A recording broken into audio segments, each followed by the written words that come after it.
नमस्कार मित्रांनो, मन धागा धागा जोडते नवा या मालिकेच्या आजच्या भागामध्ये आज आपण बघणार आहोत. आनंदीने होळीच्या दिवशी खूप भांग प्यायलेलं असतं, त्यामुळे तिला फार चढलेली असते आणि दुसऱ्या दिवशी सकाळी ती झोपलेली असते. तेव्हाच आता सार्थक तिच्यासाठी लिंबू पाणी घेऊन येतो. आनंदी उठते, पण तिचं डोकं फार जड झालेलं असतं आणि आता आनंदी सार्थकला विचारत असते की सर, काल मी भांग प्यायले आणि त्यानंतर आपण नाचलो, पण त्यानंतरचं मला काहीच आठवत नाही आहे. तर आता सार्थक तिची मजाक करतो आणि तिला म्हणत असतो की काय आनंदी, तुम्हाला आठवत नाही आहे? अहो, तुम्ही काल किती तुफान वागलात. तुम्हाला माहिती का, आपलं जे अर्धवट राहिलेलं काम होतं ते काल तुम्ही पूर्ण केलं. खरं तर सार्थक हा आनंदीला फसवत असतो, तिला मुद्दाम सांगत असतो, तुम्ही जे मला आय लव्ह यू बोलणार होतात ना, ते काम तुम्ही काल पूर्ण केलं आणि बरंच झालं तुम्ही ते भांग प्यायलात, खूप मज्जा आली आणि ते पण सगळ्यांसमोर तुम्ही मला आय लव्ह यू बोललात आणि माझ्या गालावरती ते सुद्धा दिलं. आनंदी खूप घाबरते आणि ती विचारत असते की सर, खरंच मी इतका गोंधळ केला पाहुण्यांसमोर? आणि आता आनंदी खूप रडायवर येते. तर सार्थक तिला म्हणतो की नाही नाही आनंदी, शांत व्हा, मी मजाक करतोय. तुम्ही इतकं काहीच केलं नाही, तुम्ही जे पण केलं ते योग्यच केलं. तुम्हाला माहिती का, तुम्ही त्या रेशमाला हकलवून दिलं. त्यावरती पण आनंदी घाबरते आणि म्हणते की काय, मी असं केलं? सॉरी सर, मी असं नव्हतं करायला हवं. सार्थक म्हणत असतो की काही नाही हो, तुम्ही अगदी व्यवस्थित भांग प्यायला होतात आणि तुम्ही काही वेगळं नाही केलं जास्त. अजिबात घाबरू नका, मी होतो ना तिथेच आणि जिथे मी असेल तिथे तुम्हाला घाबरण्याची अजिबात गरज नाही आहे. आणि मग सार्थक आनंदीला ते लिंबू पाणी देतो आणि तिला शांत करतो. खरं तर सार्थकला आनंदीने भांग प्यायलेलं तिचं वागणं फार आवडलेलं असतं. सार्थकला फारच मज्जा आलेली असते. तर खाली आता इकडे शलाका, केदार आणि आदर्श बसलेले असतात. तर आनंदीच्या कालच्या वागण्यावरतीच त्यांची चर्चा चालू असते. केदार आणि शलाका तिची मजाक उडवत असतात, परंतु आदर्श तिची बाजू घेतो आणि म्हणत असतो की मला नाही वाटत की आनंदी काही चुकीचं वागली. ती एकदम भानावर होती आणि तिने तिचं नाव एकदम व्यवस्थित सांगितलं, आनंदी सार्थक राज्याध्यक्ष. शलाका आणि केदार म्हणत असतात की हो आदर्श, ते ठीक आहे, परंतु ती कशी वागत होती, नाचत काय होती, गागत काय होती, बोलत काय होती? तर आदर्श आता शलाकाला म्हणत असतो की शलाका, थंडाई तूच बनवली होतीस ना गं? शलाका त्यावरती ओव्हर रिॲक्ट करत असते आणि म्हणत असते की दादा, तू काय माझ्यावर येतोस रे नेहमी? आपण सगळ्यांनी ती थंडाई पिली ना, तर मग ती आनंदीलाच कशी काय चढली? मी थोडी ना त्याच्यामध्ये काही मिक्स केलं होतं. तर आदर्श आता तिला म्हणतो की मी तर काही बोललोच नाही का तू त्याच्यात काही मिक्स केलं असशील, तू तुझ्या तोंडानेच बोलतीये. आता शलाका तोंडावर पडते आणि ती म्हणत असते की थांब, आईलाच इथे बोलवते. आणि असं म्हणत आता ती वृंदाला आवाज देत असते. तितक्यात सुधा बाहेर येते आणि सुधा सांगते की अगं, वृंदा मामाकडे गेली आहे ना? तर शलाका म्हणते की अरे हां, मी तर विसरूनच गेले होते. आणि बघ आदर्श दादा, मामा पण येणार आहे बरं का लग्नाला. तर आदर्श म्हणत असतो की हो, तू विषय नको चेंज करू आणि तू मला मामा नको बनवूस. आदर्शच्या शलाकाचे सगळे कावेडावे लक्षात येत असतात. आदर्श म्हणत असतो की मला नाही माहिती तू त्याच्यात काही मिक्स केलं होतं की नाही, परंतु मला असा डाऊट आहे का फक्त आनंदीच्या भांगमध्येच कोणीतरी काहीतरी मिक्स केलं होतं. सुधाला पटतो आणि ती म्हणत असते की हो रे आदर्श, मलाही असंच वाटतंय. तितक्यातच आता तिथे आनंदी आणि सार्थक आलेले असतात.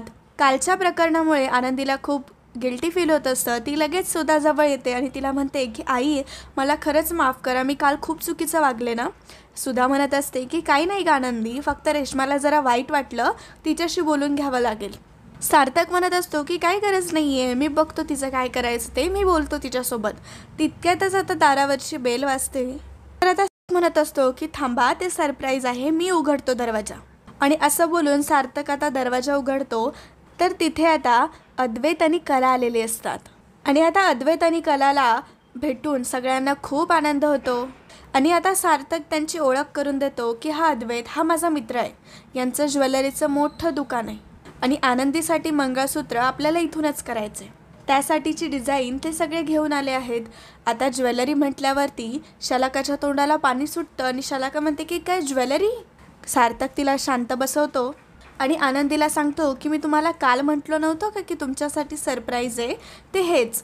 तर आता कला आनंदीला मंगळसूत्राचे डिझाईन्स दाखवत असते आणि ते डिझाईन्स आता आनंदीला फार आवडतात. परंतु आनंदी म्हणत असते की हे खूप महाग असतील ना? तर सार्थक म्हणतो की अहो, तुम्हाला आवडतंय का ते बघा, मी बघतो. तेव्हा कला म्हणते की दागिन्यांपेक्षा नवऱ्याचं प्रेम जास्त महत्त्वाचं असतं की नाही आनंदी? तेव्हा आनंदी म्हणते की हो. असा टॉन्ट आता तिने अद्वैतला दिलेला असतो. आणि आता कला दोघांनाही लग्नाच्या खूप शुभेच्छा देते. आणि आनंदी, आम्ही तुमच्या लग्नाला तर येऊच, परंतु हे मंगळसूत्र घालून तू लक्ष्मीच्या पावलांनी या घरात ये आणि आनंदी करून टाक तुझं हे सासर. शलाकाला मात्र ते सगळे दागिने बघून फार जळजळ होत असते आणि तो सगळा राग ती फक्त केदारवर काढत असते. तर आता अद्वैत आणि कला तिथून निघत असतात. सगळे त्यांना थांबवत असतात कारण ते पहिल्यांदा घरी आलेले असतात. परंतु अद्वैत म्हणत असतो की आम्हाला जरा बाहेर जायचं आहे, कमिटमेंट दिले आहेत, लग्नात भेटूयातच आपण. कलाला फक्त आता सुधा हळदी कुंकू देऊन ते दोघंही तिथून निघतात. तर सुधा आता आनंदीला सांगत असते की आनंदी, हे मंगळसूत्र आधी देवांसमोर ठेव. आनंदी म्हणते की हो आई, माझ्या आईने पण मला हेच शिकवलं आहे की कोणतीही नवीन गोष्ट घरात आली तर ती सगळ्यात आधी देवांसमोरच ठेवायची. आणि मग आनंदी ते देवांसमोर ठेवण्यासाठी तिथून जाते. तर इकडे अण्णा, मनोज, मालती सगळेजण आनंदीच्या वागण्यावरती विचार करत असतात आणि त्यांना कळत नसतं की आपली आनंदी अशी कशी काय वागू शकते. मनोज त्यांना सांगत असतो की मी तुम्हाला सांगतोय ना, त्या ग्लासमध्ये भांग होती. मालती म्हणत असते की अरे मनोज, काहीही काय बोलतोस, ते आपणही प्यायलो ना ती थंडाई, आपल्याला नाही काही झालं. तर मनोज आता म्हणत असतो की अगं आई, आपण प्यायलो ती थंडाई आणि आनंदी प्यायली ती भांग. मनोज सांगत असतो की हे सगळं तिने मुद्दामून नाही पिलं, तिच्या ग्लासमध्ये नक्कीच कोणीतरी ते मिक्स केलं. परंतु या गोष्टीवरती अण्णा विश्वास नाही ठेवत, कारण अण्णांना असं वाटत असतं की सार्थक सर तिथे आहे म्हटल्यावरती काहीच प्रॉब्लेम होणार नाही. परंतु अण्णा मालतीला सांगतात की मालती, आनंदीला बोलवून घे बरं तू. तर इकडे आनंदी ही सार्थककडे आलेली असते आणि ती सार्थकला म्हणत असते की सार्थक सर, अहो इतकं महागाचं मंगळसूत्र करण्याची काय गरज होती. तेव्हा सार्थक म्हणत असतो की तुम्ही ऐकलं नाही का अद्वैत काय म्हणाला, बायकोसाठी थोडा खर्च केला तर चालतोच. आणि आनंदी म्हणत असते की त्यावरती त्यांची बायको काय म्हणाली ते नाही ऐकलं का तुम्ही. त्या म्हणाला की बायकोला नवऱ्याचं फक्त प्रेम हवं असतं. त्यावरती सार्थक म्हणतो की नाही आहे का मग प्रेम, खरं तर आपल्यामध्ये ना उलटच आहे. तुम्ही मला ते 3 शब्द बोलायला इतके भाव खाताय, अजूनपर्यंत ते 3 शब्द तुम्ही मला बोललाच नाही आहात. तर आनंदी आता ते 3 शब्द बोलायला तयार होते आणि ती म्हणत असते की आय लव्ह. आणि तितक्यातच आता तिला मालतीचा कॉल येतो आणि सार्थक आता म्हणतो की अरे देवा, मेन टायमिंगवरती कोणी ना कोणी टपकतं. तर आता मालती आनंदीला म्हणत असते की आनंदी, हळदीसाठी तू इकडे येतेस ना. तर आनंदी म्हणते की हो आई, संध्याकाळपर्यंत पोहोचते. आणि असं बोलून फोन ठेवून देते. तर सार्थक म्हणत असतो की का. तर आनंदी म्हणत असते की अहो आज हळद आहे ना आपली. आणि मग सार्थक म्हणतो की अच्छा ठीक आहे, पण जाताना ते मंगळसूत्र घेऊन जा. आनंदी तिथून निघत असते. सार्थक तिला म्हणत असतो की अहो पण ते 3 शब्द तर पूर्ण करा. तर आनंदी आता परत भाव खाते आणि म्हणत असते की आता ते लग्नानंतरच. आणि असं म्हणून आता आनंदी तिथून निघून जाते. तर पाताळ यांत्रिक शलाका आता हॉलमध्ये आलेली असते आणि तिथे तिला त्या दागिन्यांचा रिकामा बॉक्स दिसतो आणि ती विचार करते की अद्वैत आणि कला हा रिकामा बॉक्स इथेच विसरून गेले. आणि असं म्हणत आता तिला एक आयडिया सुचते आणि आता ती देवरूममध्ये जाते आणि तो दागिन्यांचा बॉक्स तिथून गायब करते आणि रिकामा बॉक्स तिथे ठेवते. तर आनंदी आता ते मंगळसूत्र घेण्यासाठी देवरूममध्ये येते. तर तिला समजतं की त्या बॉक्समध्ये मंगळसूत्रच नाही आहे. ती लगेचच आता सार्थकला सांगते आणि सार्थक लगेच घरातल्यांना तिथे बोलवतो. तर कोणालाच समजत नसतं की नक्की मंगळसूत्र गेलं कुठे. शलाका म्हणत असते की काय ग आनंदी, तुला इतकंही कळत नाही का, ते मंगळसूत्र तर तू लग्नाआधीच हरवायला लागली आहेस, लग्नानंतर काय होईल देव जाणे. तर आदर्श म्हणत असतो की शलाका शांत राहा, आपण आता सगळ्यात आधी ते मंगळसूत्र शोधायला घेऊयात.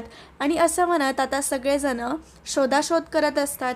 तर तितक्यातच आता तिथे जानकी आणि ऋषिकेश आलेले असतात.